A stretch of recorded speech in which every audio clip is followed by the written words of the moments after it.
வணக்கம் நண்பர்களே, இந்த வீடியோவில் நம்ம என்ன பார்க்குறோம்னா, கலைஞரின் கனவு இல்லம் திட்டத்தில் 1 லட்சம் பயனாளிகளுக்கு மாவட்ட வாரியாக ஒதுக்கீடு.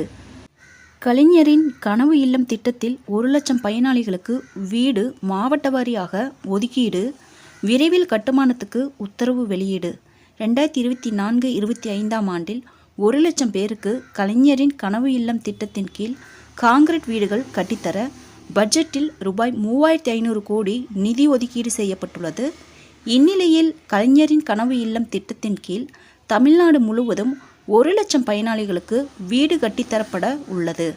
மாவட்ட வாரியாக வீடுகள் ஒதுக்கீடு விவரம் பின்வருமாறு: கோயம்புத்தூர் 511 இடங்கள், திண்டுக்கல் 3588, கன்னியாகுமரி 1435, கரூர் 718, சிவகங்கை 667, தென்காசி 346, நீலகிரி 234, தேனி 363, தூத்துக்குடி 1664, திருநெல்வேலி 509, திருப்பூர் 1313, விருதுநகர் 675, பெரம்பலூர் 2017, ராணிப்பேட்டை 3073, நாமக்கல் 4000, அரியலூர் 4000, செங்கல்பட்டு 4000, கடலூர் 3500, தருமபுரி 4000, ஈரோடு 4000, கள்ளக்குறிச்சி 3500, காஞ்சிபுரம் 3000, கிருஷ்ணகிரி 4000, மதுரை 3468,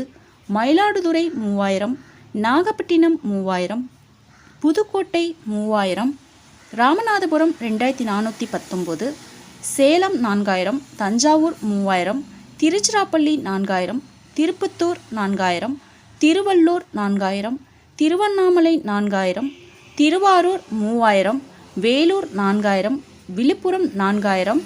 இந்நிலையில் நாடாளுமன்ற தேர்தல் தேதி அறிவித்ததால் தேர்தல் நடத்தை விதி அமலுக்கு வந்ததால் இத்திட்டத்தை செயல்படுத்துவதில் காலதாமதம் ஏற்பட்டது. மார்ச் 18ஆம் தேதி முதல் அமலில் இருந்த விதிகள் கடந்த 8ஆம் தேதியுடன் முடிவடைந்தன. தற்போது கலைஞரின் கனவு இல்லம் திட்டத்திற்கு பயனாளிகள் தேர்வு செய்யும் பணிகள் முடிவடைய உள்ளது. விரைவில் பயனாளிகளுக்கு வீடு கட்டுவதற்கான உத்தரவுகள் வழங்கப்பட உள்ளன. இதனால் பொதுமக்கள் மகிழ்ச்சி அடைந்துள்ளனர். நண்பர்களே, அரசு செய்திகளை உடனுக்குடன் தெரிந்து கொள்ள என்னுடைய ஜெனிட்டா சர்ச் சேனலை சப்ஸ்கிரைப் பண்ணுங்க. நன்றி, வணக்கம்.